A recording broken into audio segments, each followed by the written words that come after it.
La bestia interior, el telar onírico de Fovetor, un reino de sombras danzarinas y ecos primordiales, solía vibrar con la potencia de 1000 pesadillas en gestación. Desde la noche de los tiempos, había moldeado el terror más puro, el aullido del lobo en la oscuridad, el sigilo del depredador en la jungla, las garras que desgarraban la carne. Su existencia era un recordatorio constante de la bestia exterior, el miedo atávico grabado en el subconsciente colectivo. Pero últimamente, el silencio se había vuelto una presencia más tangible que el rugido. El substrato primario del miedo, su arcilla, se sentía inerte. Observaba las hebras de sueño que serpenteaban por su dominio, finas cintas de conciencia mortal, que una vez se trenzaron en sus tapices de horror. Ahora, eran marañas complejas, nudos de ansiedad que apenas reconocía. Los mortales ya no temblaban ante la visión de un grifo al acecho o la sombra de un minotauro. Sus pesadillas habían mutado, volviéndose más intrincadas, más insidiosas que cualquier fiera con colmillos. Se inclinó sobre una hebra particularmente vívida, una joven dormida en su lecho, sus rasgos contraídos por la angustia. Fovetor esperaba ver la silueta de un oso acechando su aldea, o una serpiente gigante envolviendo su hogar. En su lugar, presenció un salón majestuoso desmoronándose, no por el embate de una criatura, sino bajo el peso de promesas rotas, de secretos murmurados y miradas acusadoras. El monstruo no era una bestia, sino la forma distorsionada de su propia culpa, la putrefacción de una mentira largamente guardada. Esto no era su obra, esto eran ajeno. Una punzada de frustración le atravesó. ¿Qué era él, el forjador de bestias, frente a estas arquitecturas de la psique, estos laberintos morales? Su poder, cimentado en el instinto y la supervivencia, se sentía pálido, casi ridículo, ante la sofisticación del loto, engago y la vergüenza. El maestro de las pesadillas bestiales se estaba volviendo un mero vestigio, un eco de terrores olvidados, mientras los nuevos demonios de la humanidad florecían sin su intervención. La obsolescencia era una sombra más fría que cualquiera que él pudiera convocar. Fovetor desvió su mirada de las hebras retorcidas de culpa. Reconocía la autoría, o al menos la influencia, de su hermano Morfeo en tales construcciones. Morfeo, el forjador de sueños, con forma humana, el maestro de las narrativas complejas y los dilemas existenciales. Era el nuevo arquitecto de las ansiedades mortales. Mientras Fovetor se afanaba en esculpir garras y colmillos, Morfeo tejía intrigas, palaciegas y traiciones silenciosas, dramas que resonaban con una profundidad inusitada en el espíritu humano. Su dominio se había expandido, abrazando la totalidad del inconsciente, dejando a Fovetor con un puñado de sombras primitivas y un vacío creciente. Un rencor frío se instaló en el pecho de Fovetor, mezclado con la amarga verdad de la admiración forzada. Morfeo había prosperado donde él se estancaba, adaptándose a la metamorfosis del miedo mortal, con una gracia que rayaba en la insolencia. Las pesadillas de Morfeo no requerían fuerza bruta,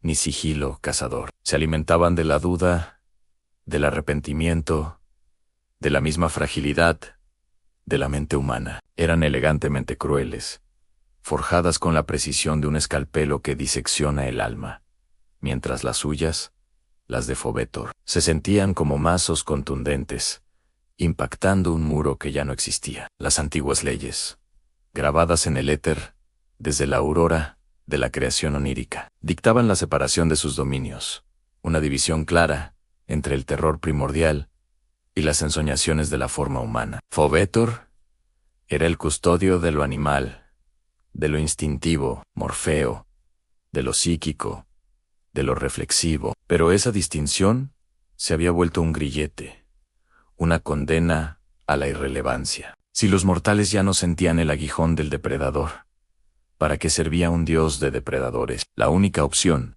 la única vía para reclamar su lugar, para volver a ser el maestro del terror que una vez fue, residía en la transgresión, romper las leyes, forjar un nuevo tipo de monstruo. Un escalofrío que no era de terror, sino de una determinación helada, recorrió el etéreo cuerpo de Fovetor. Las leyes, grabadas en el éter, desde la aurora de la creación onírica, eran más que simples directrices. Eran la estructura de su existencia, los pilares de su universo compartido. Romperlas era desgarrar el propio tejido de la realidad onírica, invocar la cólera de sus hermanos, y peor aún, despertar la curiosidad de aquellos que moraban en el Olimpo. Sin embargo, la perspectiva de la irrelevancia, de convertirse en un fantasma de terrores extintos, era una tortura más profunda que cualquier castigo divino.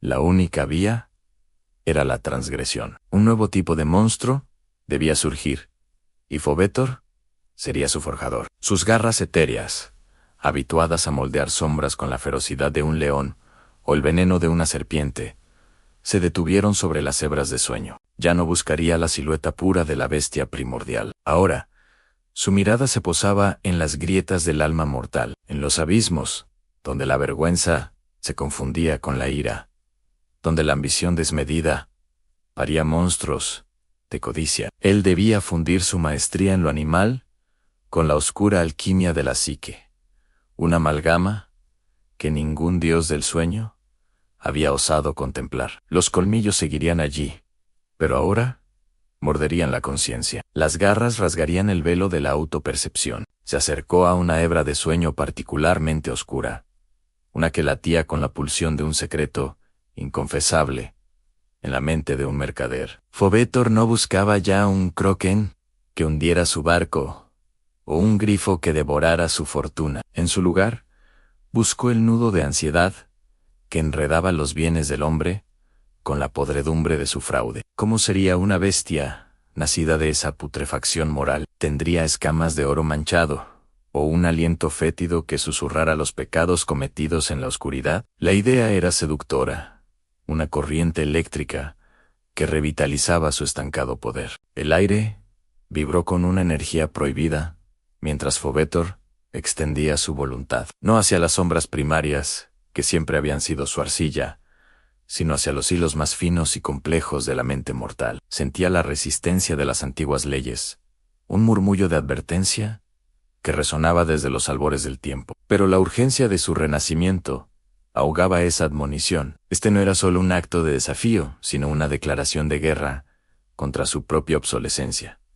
Una promesa de que Fovetor, el maestro de las pesadillas, volvería a reinar, forjando terrores que no solo acecharían la carne, sino que devorarían el alma. Fovetor se inclinó, una energía helada fluyendo por sus etéreas extremidades, donde antes sus garras se hundían en el miedo puro de la presa. Ahora se sumergían en la maleza intricada de la mente del mercader, rastreando el rastro pegajoso de su fraude. Las leyes milenarias se quejaron.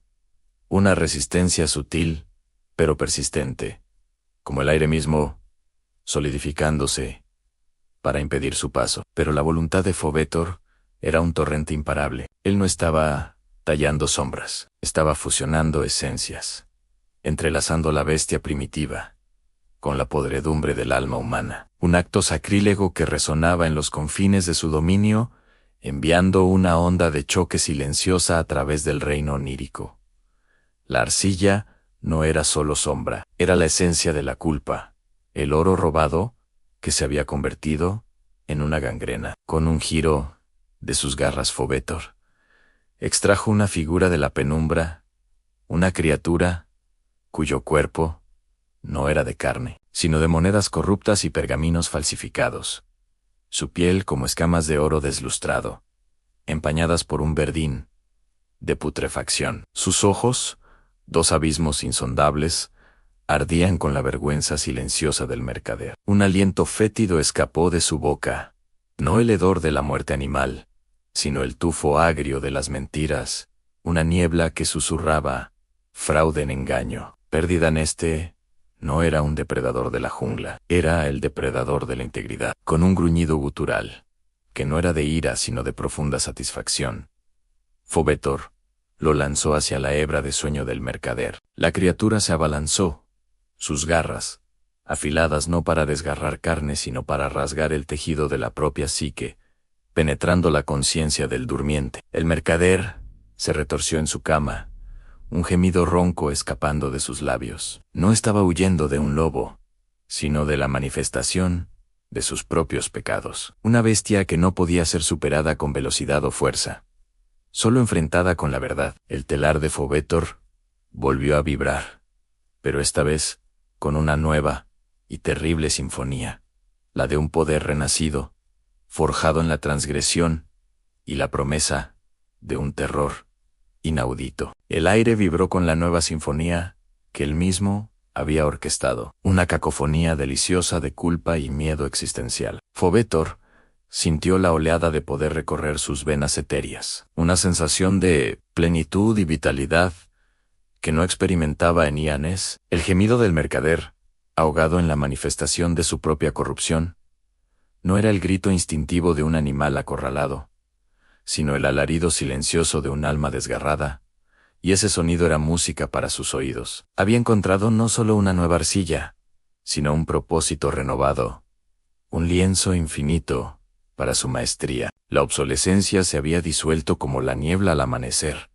reemplazada por una embriagadora sensación de invencibilidad. Cada hebra de sueño en su dominio, antes pálida y sin interés, ahora le revelaba un universo de posibilidades, un sinfín de grietas en la psique mortal, donde anidaban las semillas de monstruos inauditos, la vergüenza, la envidia, el resentimiento, la codicia, la desesperación.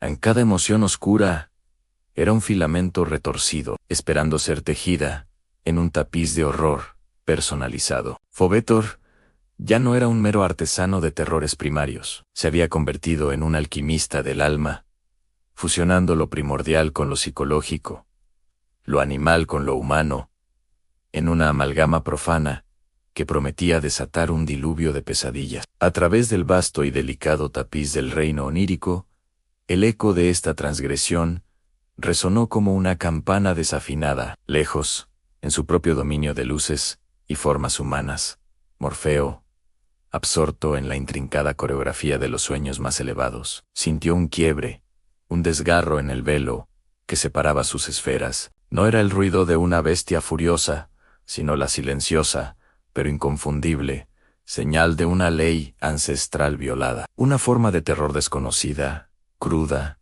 y sin embargo, extrañamente sofisticada, había irrumpido en el éter onírico. Morfeo detuvo su labor, sus ojos, tan serenos como la calma de un lago, se estrecharon ligeramente, una fina línea de entendimiento, tiñendo su perfecto semblante. La punzada que Morfeo sintió fue más que una mera molestia. Era la confirmación de que Fovétor no solo había cruzado una línea, sino que la había borrado por completo. Este nuevo horror no buscaba solo morder la carne, sino la esencia misma de la identidad, alimentándose de los miedos más íntimos y vergonzosos. Y en ese acto de audacia sacrílega, una nueva era de conflicto se vislumbraba en el horizonte onírico, una guerra, silenciosa por la supremacía del terror, y Fovétor, el relegado artesano de bestias, acababa de declarar sus términos con un rugido que estremecería los pilares de la realidad. Morfeo se irguió de su trono de volutas de éter,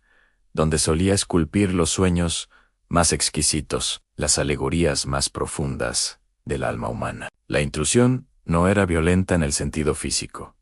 No era un embate de garras o colmillos, sino una disonancia profunda, una mancha en el lienzo prístino de la psique. Lo que había sentido no era simplemente el eco de una pesadilla, sino la resonancia de un principio destrozado. Fovétor había profanado la arcilla sagrada de los miedos, entrelazando lo animal con lo existencial, creando un híbrido abominable que se negaba a encajar en las categorías establecidas por los antiguos. Era una alquimia impía, una blasfemia contra el orden. Los sueños de Morfeo eran espejos, a menudo distorsionados, que revelaban las verdades internas, confrontando a los mortales con versiones simbólicas de sí mismos, sus aspiraciones, y sus fracasos. Sus dramas oníricos eran complejos, invitaban a la reflexión, incluso al crecimiento, a través del autoconocimiento. Pero esta criatura de Fovetor,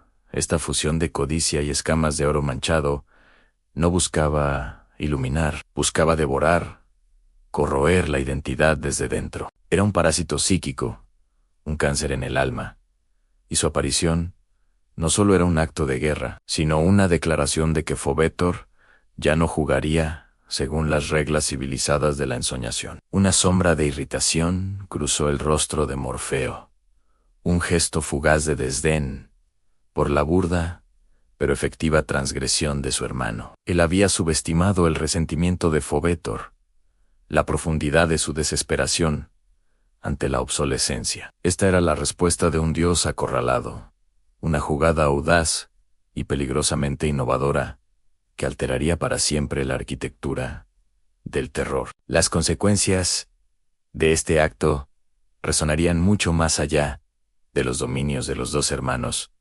porque al fusionar lo primario con lo psicológico, Fovetor no solo había cruzado la línea, sino que había abierto una grieta que amenazaba con derrumbar los mismos pilares que sostenían la realidad onírica y quizás la vigilia. La guerra, silenciosa y etérea, había comenzado. Morfeo se erguió por completo, y la intrincada coreografía de sueños que tejía alrededor de su trono se disolvió, cayendo en cascada, como seda líquida. Su semblante, usualmente impasible y reflejo de la calma de los reinos oníricos más profundos, ahora portaba una preocupación velada. No era por la propia afrenta, sino por el desequilibrio cósmico que Fovetor había conjurado. Las antiguas leyes no eran meras sugerencias, eran el andamiaje que impedía que la realidad y el sueño se fusionaran en un caos indistinguible. Fovetor no solo había cruzado la línea entre sus dominios, sino que había comenzado a desdibujar la barrera misma entre la fantasía y la verdad interior. Una alquimia peligrosa con implicaciones que se extendían mucho más allá de su rivalidad. El nuevo terror de Fovetor no buscaba la mera huida o la adrenalina del depredador. Buscaba la implosión, la autodefinición corroída. Las pesadillas de Morfeo, incluso las más angustiosas, ofrecían una suerte de catarsis, un espejo para la reflexión que, en última instancia, fortalecía el alma. Pero esta criatura de oro manchado no invitaba a la introspección, infectaba, consumía, transformaba la culpa en una herida abierta que se negaba a sanar. Era un virus onírico, y Morfeo entendió que permitir su proliferación significaría la lenta corrosión de la psique mortal, una degeneración que de extenderse podría fracturar el temple de la vigilia, sembrando discordia y locura en el mundo de los humanos. Sus ojos, ahora más penetrantes que nunca, se fijaron en las volutas de éter que conectaban su dominio con el de su hermano. La confrontación directa,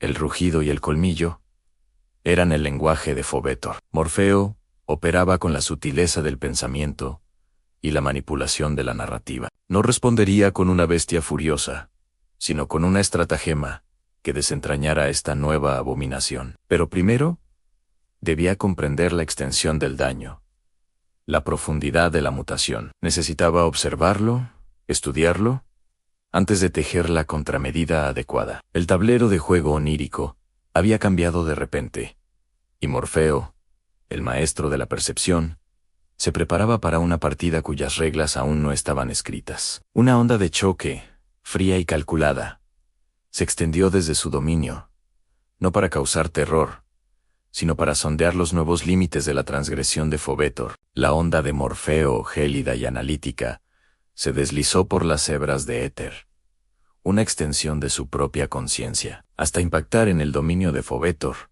chocando con la creación blasfema. No fue un golpe contundente, sino una penetración sutil, una disección etérea que le permitió percibir la esencia misma de la nueva pesadilla. Vio la criatura de oro deslustrado, sus escamas, forjadas de fraude, su aliento de mentira, pero lo que realmente heló, su esencia fue el efecto En el alma del mercader no había huida, solo una aceptación forzada de la propia putrefacción, una desesperación silenciosa que carcomía el núcleo de la identidad del durmiente, transformando la culpa en una herida abierta y purulenta que no buscaba cierre, solo consumo. Esto no era terror primordial, era una plaga del espíritu. Las pesadillas de Morfeo, incluso las más angustiosas, pretendían ser espejos, confrontaciones simbólicas que, aunque dolorosas, ofrecían la posibilidad de la introspección,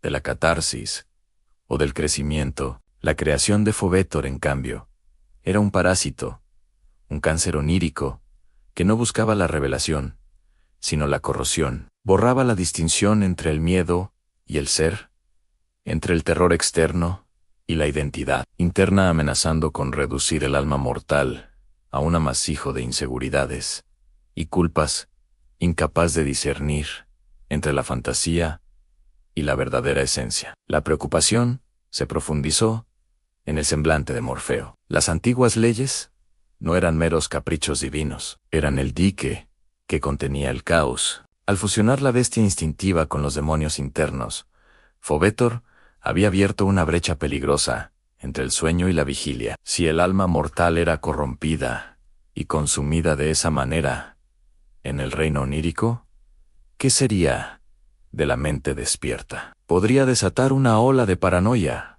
de desconfianza endémica, de autodestrucción que fracturaría el tejido social, sembrando la locura donde antes había incertidumbre. Las implicaciones eran vastas, y los dioses del Olimpo, tan celosos de su orden, no tardarían en percibir este desequilibrio. Morfeo cerró los ojos, no en un gesto de abandono, sino de profunda concentración. Sus manos etéreas se extendieron, no para invocar un ejército de sueños guerreros, sino para tejer una red más compleja, más intrincada, una estrategia que respondiera a este nuevo tipo de horror con su propia moneda. No se enfrentaría a una bestia con otra bestia, sino que buscaría la raíz de esta corrupción, tejiendo narrativas que pudieran desenmascarar, desmantelar o incluso reabsorber la esencia del nuevo terror de Fovétor. La guerra no se ganaría con colmillos, sino con la astucia del intelecto y la manipulación de la percepción misma. Morfeo, el maestro de las ficciones del alma, contempló la hebra herida del mercader con una mezcla de consternación y una profunda alarma. La criatura de Fovétor no buscaba meramente aterrorizar, buscaba disolver, borrar la esencia misma de lo que significaba ser humano. En lugar de enfrentar al durmiente con un desafío que pudiera superar o comprender, lo estaba envenenando, transformando la culpa en una gangrena psíquica que no dejaba espacio para la huida ni la redención. Este nuevo horror no solo desequilibraba los reinos oníricos, sino que amenazaba con la desintegración del yo, una erosión silenciosa que de proliferar se extendería como una plaga hasta el mundo de la vigilia, dejando a su paso una estela de mentes fracturadas y almas sin brújula. La línea entre el sueño y la realidad, antaño una frontera sagrada, ahora era un velo desgarrado, una respuesta directa, un contraataque de bestias o de terror primordial. Sería una victoria pírrica, sino una rendición tácita a la burda transgresión de su hermano. Fovétor se deleitaba en la fuerza bruta, en el impacto visceral.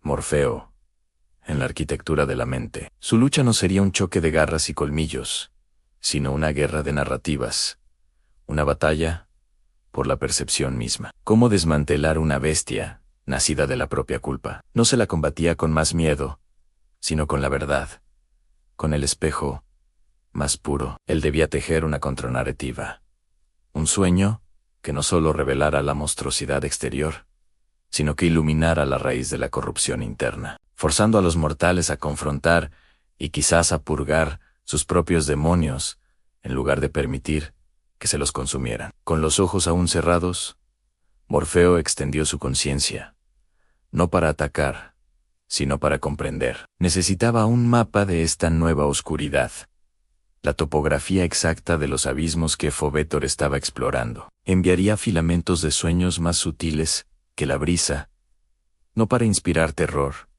sino para observar, para aprender la mecánica de estas bestias del alma, sus patrones de infección, su método de corrosión. Tejería sueños premonitorios, no de peligros externos, sino de las consecuencias internas de estas nuevas plagas. Buscaría las grietas, las debilidades, en la propia arquitectura de la culpa, que Fovetor utilizaba preparando el terreno para una estrategia que no destruiría la manifestación de la pesadilla, sino que desarmaría su propia fuente, devolviendo a los mortales la capacidad de discernir, y con ello, sellando la fisura que su hermano había abierto entre los reinos. Morfeo, con la precisión de un cirujano y la paciencia de un erudito, liberó una constelación de filamentos oníricos, más etéreos que el vapor y más sutiles que el susurro del viento. No eran proyectiles,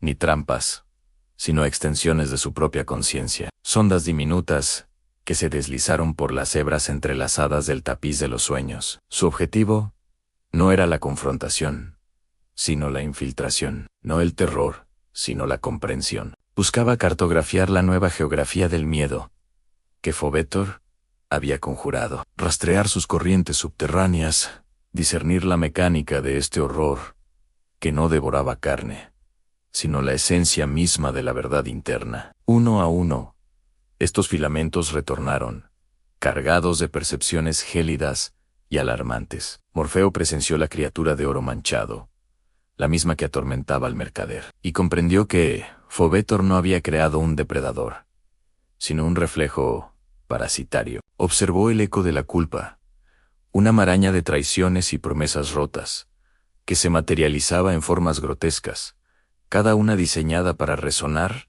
con la aflicción más íntima del durmiente. No había escapatoria para estas almas. No había cacería que pudiera evitarse con velocidad o ingenio, solo una lenta y dolorosa implosión, una aceptación forzada de su propia corrupción, que se arraigaba como un cáncer en la vigilia. La evidencia era irrefutable y su implicación aterradora. Las creaciones de Fovetor no solo desequilibraban los reinos oníricos, sino que estaban reescribiendo la propia naturaleza del miedo. Si la culpa se manifestaba como un monstruo tangible que consumía el alma en el sueño, ¿qué ocurriría cuando el mortal despertara? La distinción entre lo que se temía y lo que se era se disolvería, dejando a la humanidad vulnerable a una plaga de autoengago y desesperación, fracturando la cordura y sembrando el caos en el mundo de la vigilia. Morfeo sintió como la preocupación daba paso a una determinación férrea. No se trataba ya de una simple disputa entre hermanos,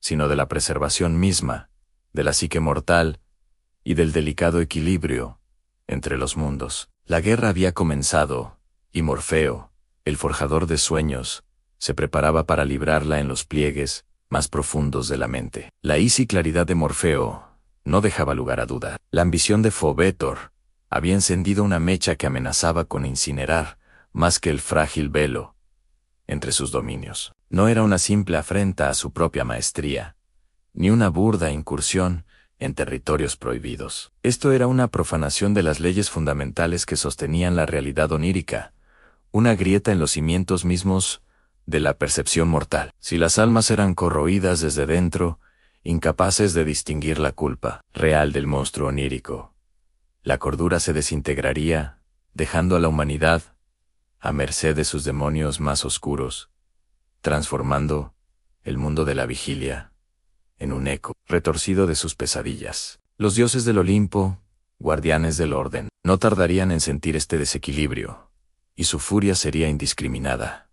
Morfeo no respondería con la misma moneda de terror primario. La fuerza bruta era el lenguaje de Fovetor, la herramienta del depredador. Él, en cambio, operaría con la precisión de un orfebre del alma, con la sutileza del narrador que teje verdades incómodas en metáforas hermosas. Su estrategia no sería combatir la bestia, sino iluminar la oscuridad de la que nacía. No sería infundir miedo, sino sembrar la semilla de la auto reflexión y la comprensión. Él guiaría a los mortales para que reconocieran la monstruosidad no como un depredador externo inevitable, sino como un reflejo distorsionado de sí mismos, una sombra que podía ser confrontada, desenmascarada y, en última instancia, purgada. Con una resolución que lava la esencia del éter, Morfeo extendió su conciencia, no para enviar una onda de choque, sino para iniciar la más delicada y potente de sus creaciones. Desde lo más profundo de su ser,